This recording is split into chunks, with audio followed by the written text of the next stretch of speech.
मान्यवर आज इस देश के प्रधानमंत्री को भी देश के मंत्रियों को भी चुनाव लड़ने से पहले शपथ पत्र देना पड़ता है कि मैं चोर नहीं हूँ, मैं अपराधी नहीं हूँ, मेरे पास इतना अधिक धन नहीं है।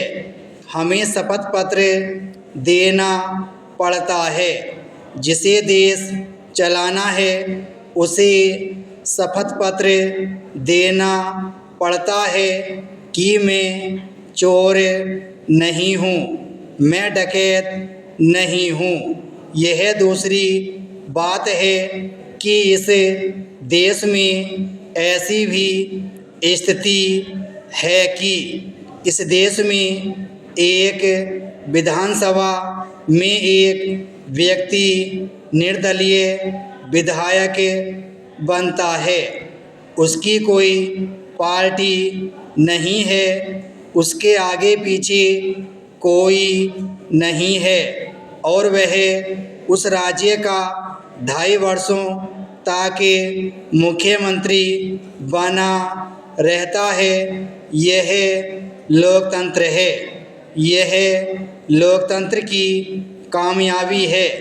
एक और राज्य है जहां लोग कुर्सी छोड़कर जेल जाते रहते हैं, सदन से बाहर हो जाते हैं, अपनी पत्नी को लड़वा देते हैं, वहां से चुनाव हो जाता है। कभी मुख्यमंत्री का पद छोड़कर जेल चले जाते हैं। वह राज्य ऐसा भी है, लोकतंत्र कायम है। डॉलर के मुकाबले रुपये की कीमत में आई भारी गिरावट ने कई सवाल खड़े किए हैं। डॉलर जब 55 रुपये के बराबर पहुँच गया था तभी यह उम्मीद की जा रही थी कि इसे संभालने के लिए सरकार या रिजर्व बैंक की ओर से कोई कदम उठाया जाएगा, लेकिन ऐसा नहीं हुआ। रुपये का अवमूल्यन जारी रहा।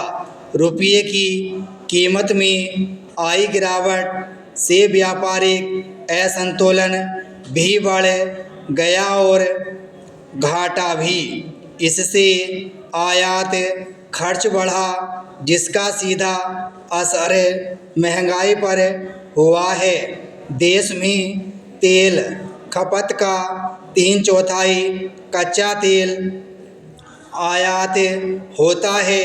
इस पर बढ़े खर्च की भरपाई तेल कंपनियां डीजल, पेट्रोल, रसोई गैस के दाम बढ़ाकर करेगी।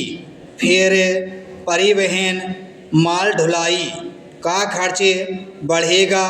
इसका असर लगभग सभी चीज़ों की मूल्य वृद्धि के रूप में दिखाई देगा।